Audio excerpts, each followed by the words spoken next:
ನಾಗರಹೊಳೆ ಹುಲಿ ಸಂರಕ್ಷಿತ ಪ್ರದೇಶವು ಭಾರತದಲ್ಲಿನ ಕರ್ನಾಟಕ ರಾಜ್ಯದಲ್ಲಿ ಸ್ಥಿತಿಯಾಗಿದೆ. ಇದು ಸುಮಾರು 848 ಚದರ ಕಿಲೋಮೀಟರ್ ಪ್ರದೇಶವನ್ನು ಆವರಿಸುತ್ತದೆ.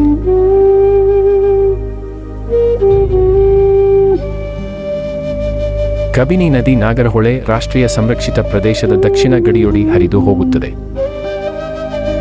ಕಬಿನಿ ನದಿ ನಾಗರಹೊಳೆ ರಾಷ್ಟ್ರೀಯ ಉದ್ಯಾನವನ ಮತ್ತು ಬಂಡೀಪುರ ಹುಲಿ ಸಂರಕ್ಷಿತ ಪ್ರದೇಶಗಳ ನಡುವೆ ನೈಸರ್ಗಿಕ ಗಡಿಯನ್ನು ರಚಿಸುತ್ತದೆ. ನಾವು ತುಂಬಾ ಜಾನುವಾರುಗಳು ಮತ್ತು ಹಕ್ಕಿಗಳನ್ನು ಗಮನಿಸಿದ್ದೇವೆ. ಚಿರತೆ, ಜಿಂಕೆ,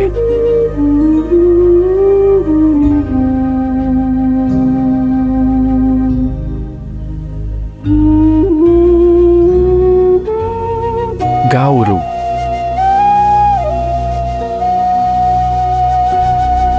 ಸಾಂಬಾರ್ ಜಿಂಕೆ,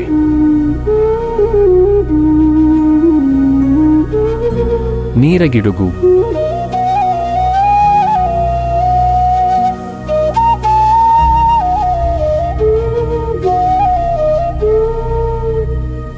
ಬಿಳಿ ಬಕ,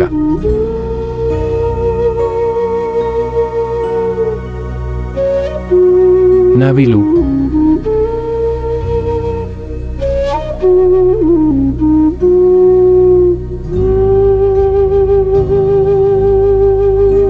ಕಾಡು ಹಂಗ್.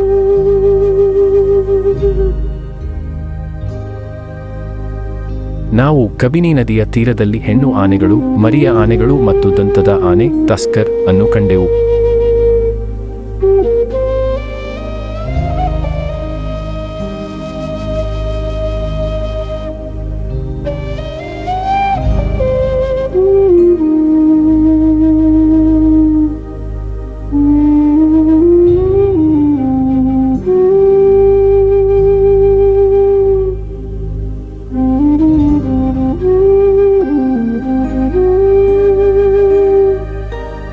ಹಕ್ಕಿ, ಹಾವು,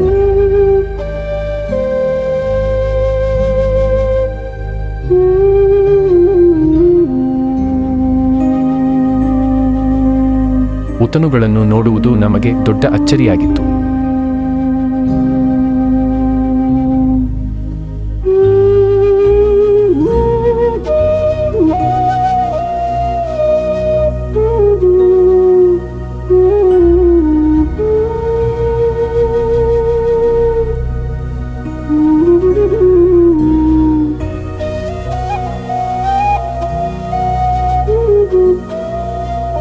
ಮೊಸಳೆ,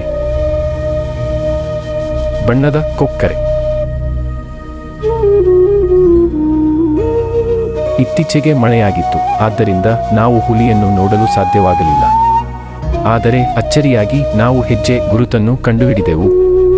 ನಾವು ಬಹುಕಾಲ ಕಾಯ್ದರೂ ದುಃಖಕರವಾಗಿ ಅವನು ಕಾಣಿಸಿಕೊಳ್ಳಲು ಆಯ್ಕೆ ಮಾಡಲಿಲ್ಲ. ನಾಗರಹೊಳೆ ರಾಷ್ಟ್ರೀಯ ಉದ್ಯಾನವನದಲ್ಲಿ ಹಲವಾರು ಇತರೆ ಜಾನುವಾರುಗಳು ಮತ್ತು ಹಕ್ಕಿಗಳ ಪ್ರಜಾತಿಗಳು ಇದ್ದವೆ. ಅವುಗಳನ್ನು ನೋಡಲು ನಾವು ಖಚಿತವಾಗಿ ಮತ್ತೊಮ್ಮೆ ಭೇಟಿ ನೀಡುವೆವು. ನೋಡಿದ್ದಕ್ಕಾಗಿ ಧನ್ಯವಾದಗಳು. ಲೈಕ್ ಮಾಡಿ, ಹಂಚಿಕೊಳ್ಳಿ ಮತ್ತು ನನ್ನ ಯೂಟ್ಯೂಬ್ ಚಾನೆಲ್ ನಮ್ಮ ದಾರಿಗೆ ಸಬ್ಸ್ಕ್ರೈಬ್ ಮಾಡಿ.